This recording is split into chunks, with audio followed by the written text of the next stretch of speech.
Yeah. Thing is sweet.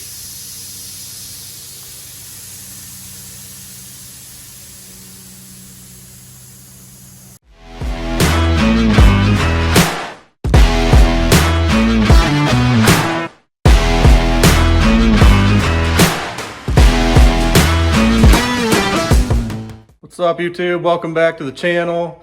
In today's video, we're gonna get back to work on the 49 Chevy.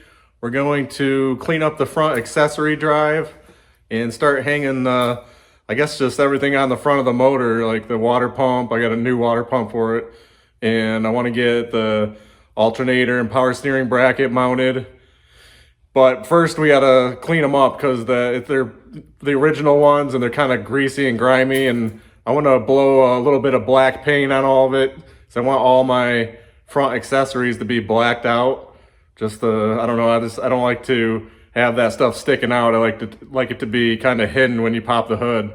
I don't want it to be like aluminum looking or flashy in any way. So I'm gonna end up painting all the accessories and pretty much everything under the hood of the car satin black, just like I did on my Nova. I just like that look. So we are gonna, I guess, get to work on, I gotta pull the pulleys off of the accessory mount bracket, which is the idler pulley and the power steering pump pulley, and get them all degreased and ready for a coat of paint. I'm gonna paint the alternator housing black as well. And then the separate idler bracket and pulley is gonna have to get painted just to clean it all up and make it look nice. I put a lot of work into making the engine look good, and just want to make sure that the accessories look good as well. So let me get you turned around. I'll show you what we got going on. Oh yeah, here they are. There's the 49 looking sweet, all hammered out. But here's all the accessory brackets that'll be going back on the car. And as you can see, I did get a brand new water pump for it, but this accessory bracket has definitely seen better days.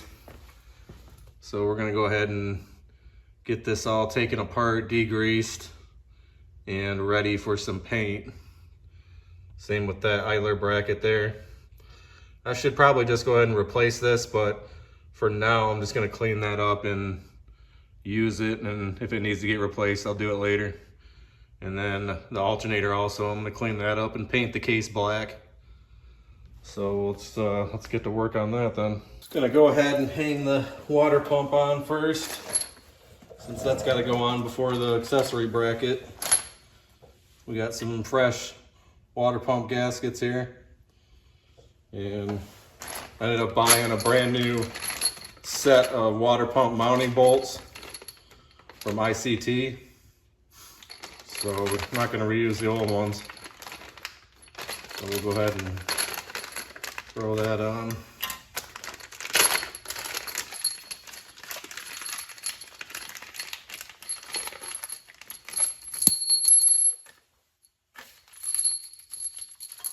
This bolt kit comes with the small thermostat housing bolts as well, which I still have to get a housing and a thermostat for it.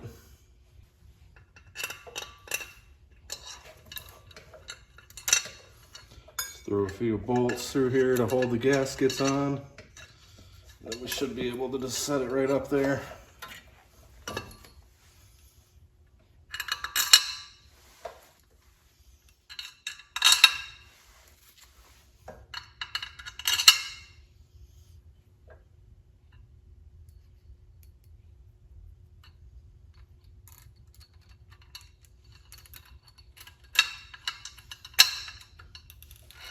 Whoa, whoa, whoa.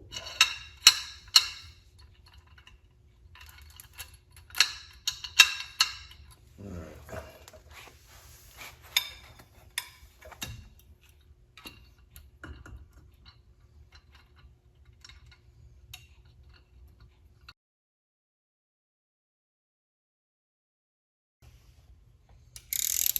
Go ahead and get these bolts snugged up.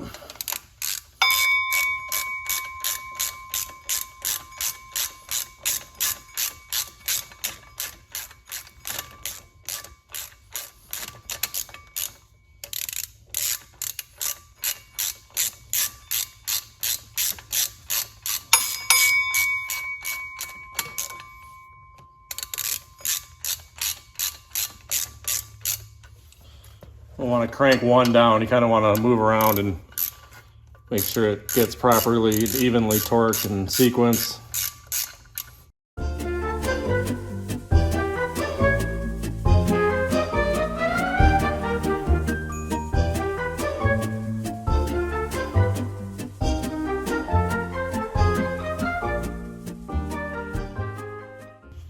So now we can go ahead and start mounting the accessory bracket up alongside here. After, of course, we go knock all the dirt and grease off of it and put some paint on it. So we'll go ahead and start doing that next. All right, so we got a cleanup done on these, and we got them shot in a little semi-flat black paint. Like I said, I'm blacking everything out on this thing, just so it has that like nice, really clean OE look to it. Cleaned up the hardware, so we're gonna go ahead and get it all bolted onto the engine now. All right, let's see if we can get this thing into place.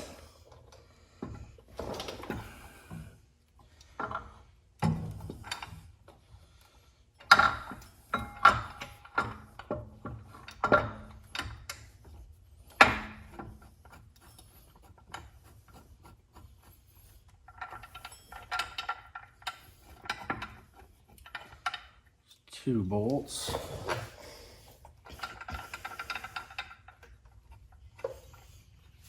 Three. One down at the bottom. And there's one on the side over here. So I guess that one will have to go in last.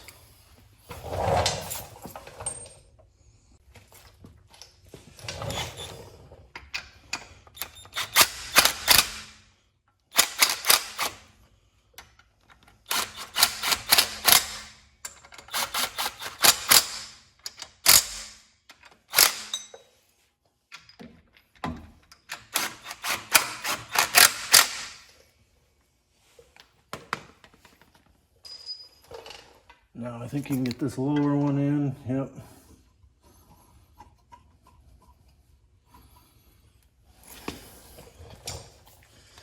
All right, I think that's about it. Now we can go and put on the tensioner and the alternator. All right, we got the tensioner put on, and next we're gonna go ahead and knock the alternator down in there and just a couple bolts, and that'll pretty much wrap up all the accessories.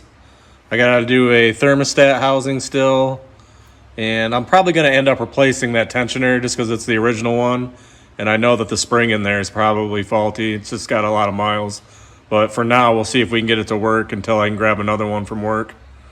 But yeah, let's get that alternator final bolted. It's gotta push it down and bolt these two bolts in, and that'll be it. So we'll do that now. All right, this thing should just sink down in here. Yep, just like that. Couple of bolts through the housing.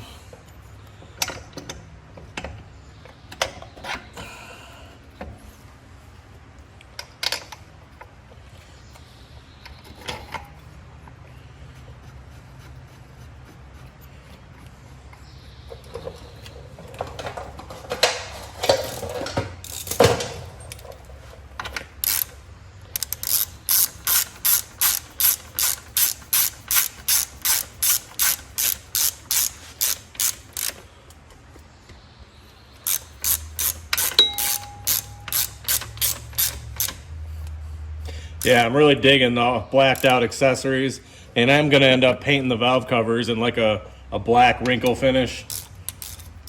I don't know what it is, but that's just how I prefer my under hood accessories. I like everything to look kind of understated and somewhat OE, because you know the OE loves to just use that black satin on everything.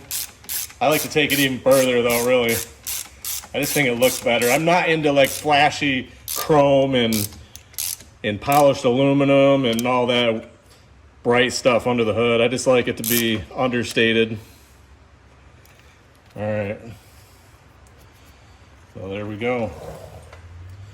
So yeah, everything should be good to go now.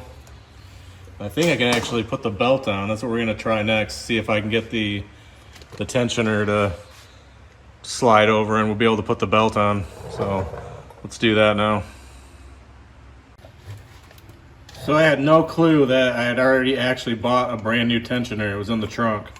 So I just went ahead and shot some black paint on it and we'll bolt this new one on. Now I don't even have to go get a new one. So much stuff for this car, I forget what I even have.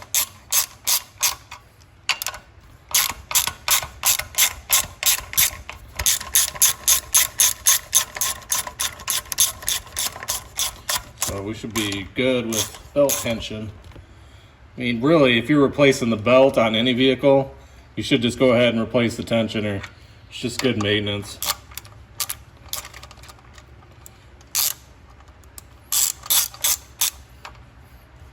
Because if the belt's got upwards of whatever, 30, 50,000 or more miles, that tensioner is also going to be pretty well wore out.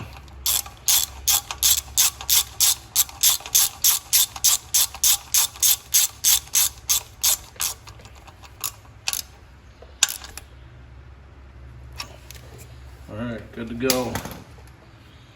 So now we're gonna go ahead and put the belt on. So I went ahead and got the Gates heavy duty green belt. I mean, it doesn't matter that it's green, but it's supposed to be heavier constructed to last longer. And it wasn't that much more. So might as well splurge for the good stuff. Now I got to try to figure out the belt routing, which I don't totally remember, but it's usually not that hard to figure out here.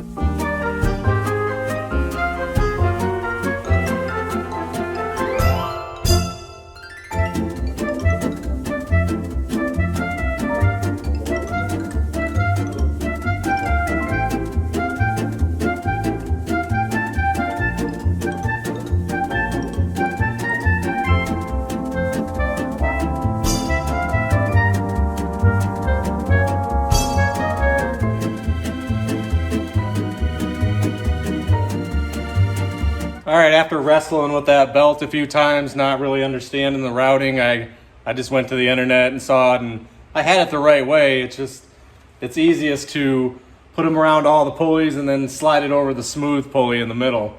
Let me turn it around, I'll show you. So yeah, I mean, it fits perfectly fine.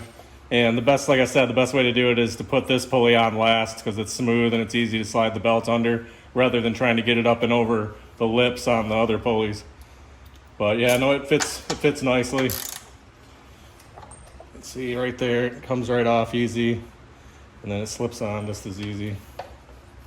Boom. And all the routing's correct, so there it is. That pretty much wraps up the pulley system. We're good to go.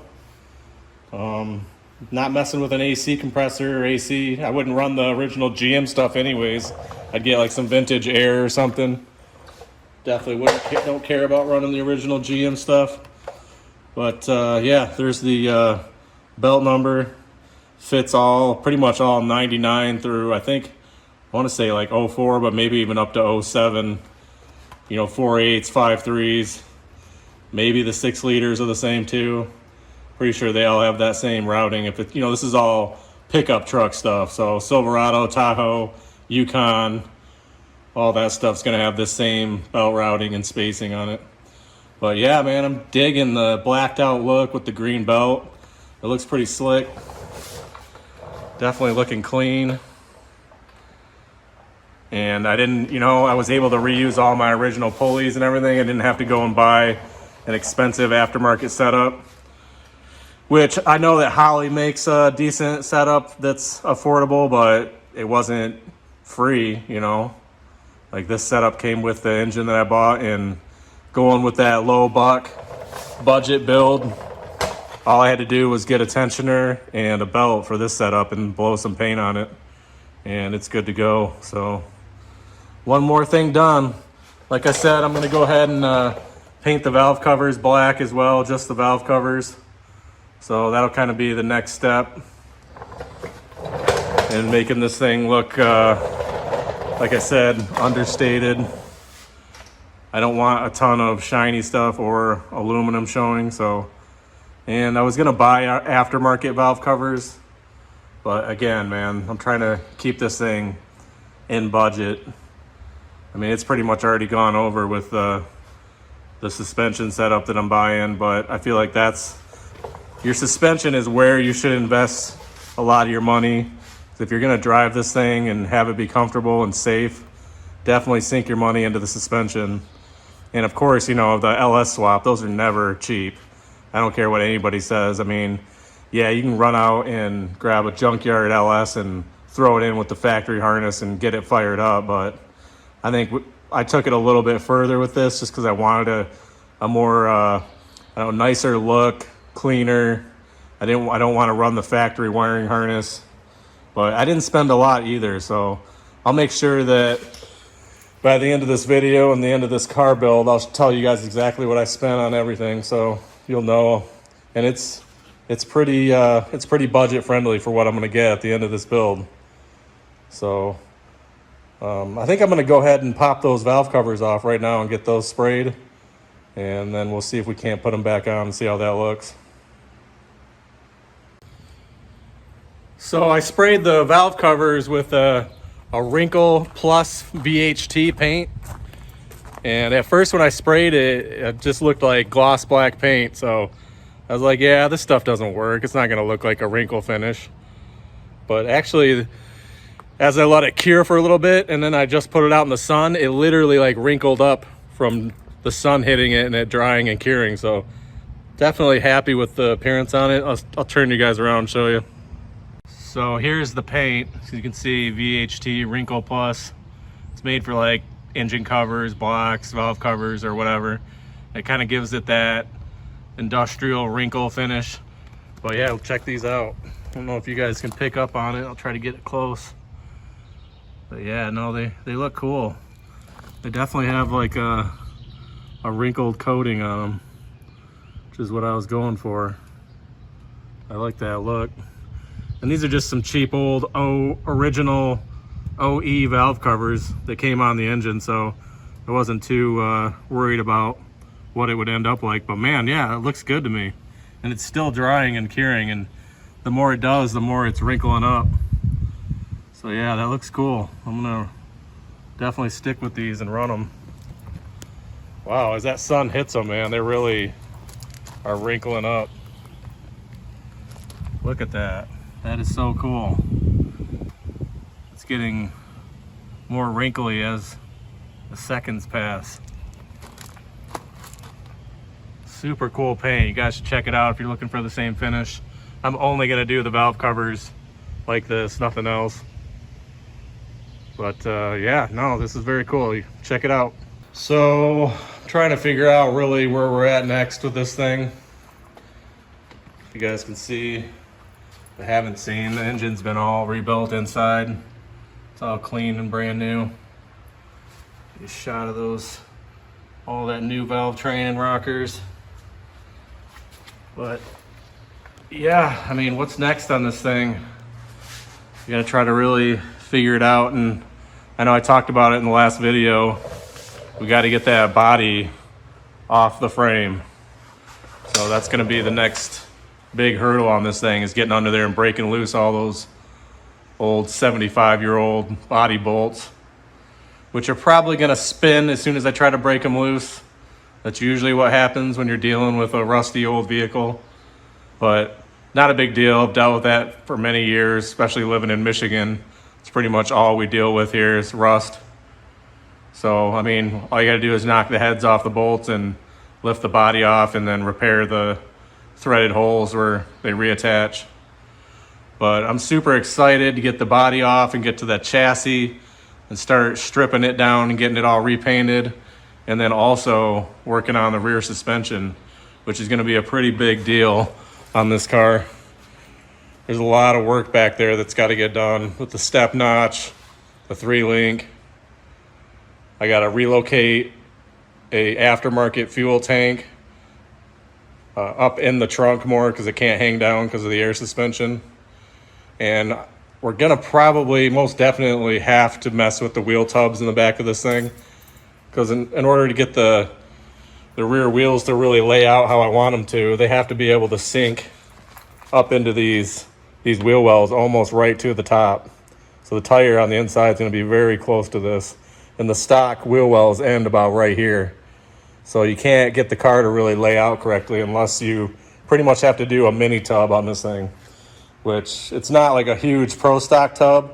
All you do is you cut out the original tubs and just raise them all the way up and add some sheet metal here and there to repatch them, which won't be a big deal. I mean, I've done that stuff. I had to do that on the Nova. The Nova got mini tubbed and it really wasn't that big of a deal.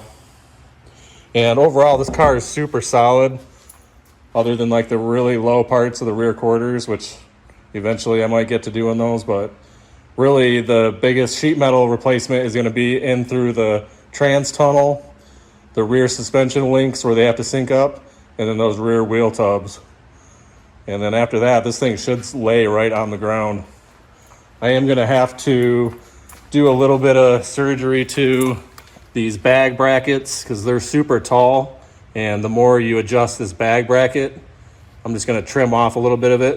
And that'll allow the control arm to go up into the upper control arm or the upper spring perch more.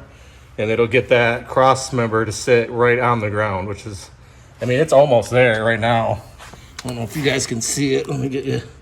It's there, but I want that thing to lay right on the ground. It's pretty close, but everything has to, I want the whole frame to sit evenly on the ground on this thing.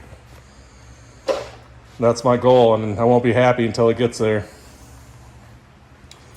Yeah, man, I love the way that new accessory bracket looks. It looks awesome. All blacked out with that green belt. Can't wait to hear this engine fire up. But we got so much more to do before that. Lots and lots of work to do. I mean, like I said, the big hurdle is going to be getting this body off, getting that chassis worked, and getting the rear end back in it. So all that's going to be fun work. I love doing that kind of stuff. It's super cool being able to fabricate, weld, and just try to make it as clean as possible. So I love making things look clean and professional. All